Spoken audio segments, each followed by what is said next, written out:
Voici Lily. Elle a 6 ans. Lorsqu'elle n'était encore qu'un bébé, un médecin a annoncé à ses parents qu'elle avait une maladie appelée la mucoviscidose. À cause de sa maladie, Lily tousse beaucoup.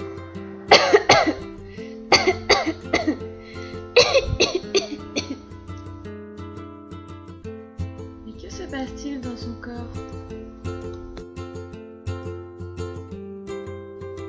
Les poumons ressemblent à un arbre à l'envers.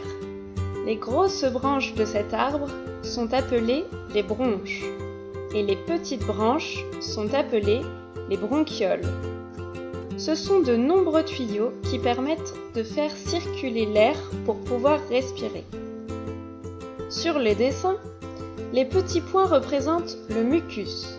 Celui-ci sert à protéger les parois des bronches. Mais quand le mucus est trop épais, Lily est très gênée et devient très sensible aux microbes qui sont partout, tout petits, et qui peuvent la rendre très malade.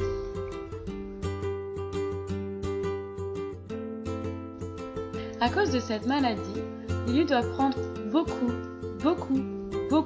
de médicaments pour combattre les microbes et l'aider à bien digérer les aliments. Cette maladie n'est pas contagieuse. Ça veut dire que l'on ne peut pas l'attraper par contact. Lily est comme les autres. Elle doit juste respecter certaines règles pour être en forme. Pour ne pas attraper de microbes, Lily doit se laver les mains très souvent et si possible avoir ses propres toilettes à l'école. Lily peut manger avec ses amis, que ce soit à la cantine ou dehors, mais elle ne peut pas prêter sa bouteille afin d'éviter d'attraper des microbes.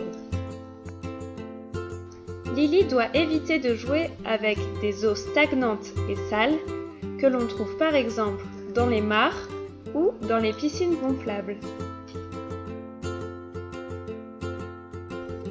Quand il pleut, Lily doit éviter d'aller dehors car la pluie aide certains microbes très méchants à se développer. Elle doit aussi éviter d'aller dans le bac à sable car c'est très poussiéreux et ce n'est pas bon pour ses poumons.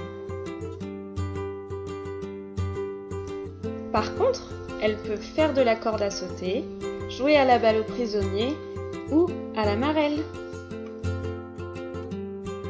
Elle voit plusieurs fois par semaine le kinésithérapeute qui l'aide à nettoyer ses poumons. Pour nettoyer ses poumons, la kinésithérapeute fait faire à Lily quelques exercices de respiration. Tout d'abord, elle souffle, puis elle inspire très fort. Et enfin, elle tousse pour dégager un maximum de mucus qui la gêne. Dès qu'elle va à l'hôpital, Lily doit toujours porter un masque pour se protéger des microbes. De temps en temps, il se peut qu'elle en porte un à l'école aussi. Il ne faut pas avoir peur ou être étonné. C'est le meilleur moyen pour éviter d'attraper les microbes des autres. Parfois, les microbes sont plus forts que Lily.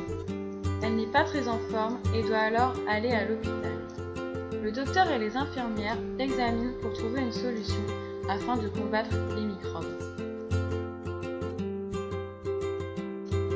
Avec Lily, c'est super! On peut faire beaucoup de sports. Du foot, du volley, du handball, du tennis et bien d'autres encore. Le sport est très bon pour la santé de Lily. Cela lui permet de rester en bonne condition physique et cela entretient ses poumons.